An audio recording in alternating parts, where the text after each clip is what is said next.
Les communautés locales susceptibles d'être impactées par le projet d'aménagement du fleuve Congo viennent d'être renforcées en informations essentielles sur la réalisation de ces grands projets de la firme Fortescue Future Industries FFI en partenariat avec le gouvernement congolais. C'était au cours d'un atelier d'information organisé à Boma par le Centre congolais pour le développement durable CODED en collaboration avec la coalition Toboy Molili.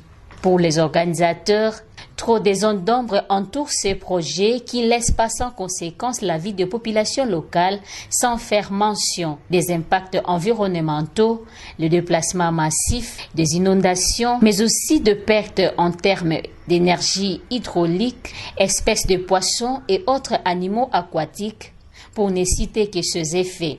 D'où l'importance d'éclairer la lanterne de populations susceptibles d'être touchées par les impacts de ce grand projet.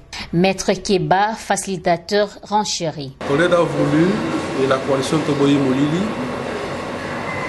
identifier et inventorier toutes les communautés habitant les sites de Matadi, de Banzangungu, de Songololo et de Mpioka, qui seront affectés par les 2 nouveaux barrages qui vont être ajoutés au Grand Inga, pour connaître jusqu'à quel niveau ils seront affectés si jamais ce projet est exécuté.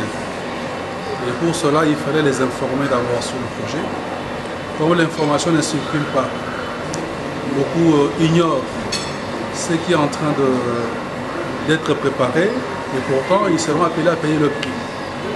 Et CODED et la coalition Toboy Molili ont procédé à un inventeur à l'aide de 2 consultants qui ont identifié ces communautés. Il fallait les réunir aujourd'hui pour d'abord les apporter les informations sur l'historique du projet qui a connu beaucoup d'évolutions en partant de Inga 3, Grand Inga, et aujourd'hui on parle du projet de l'aménagement du fleuve Congo. Et d'être préparé une fois, si jamais les autorités parviennent à le mettre en œuvre, à pouvoir discuter et défendre leurs droits.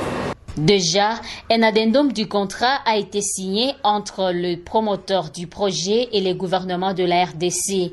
Le participant venu de Boma Mwanda, Gombe Matadi, Mpioka, Songololo et Luozi ont eu des informations claires sur le travail accompli jusqu'ici par la coalition avec le concours de ses organisations membres.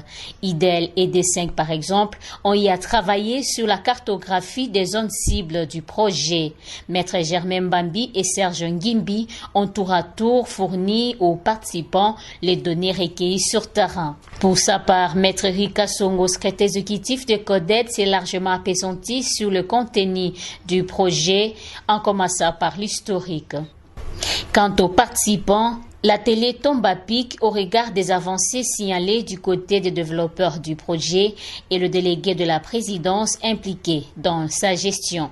Pour ce faire, leurs inquiétudes méritent d'être élucidées, estime Alphonse Condé, un des participants venus de Mwanda. Nous allons parmi les communautés où ils allaient vivre en aval du fleuve Congo.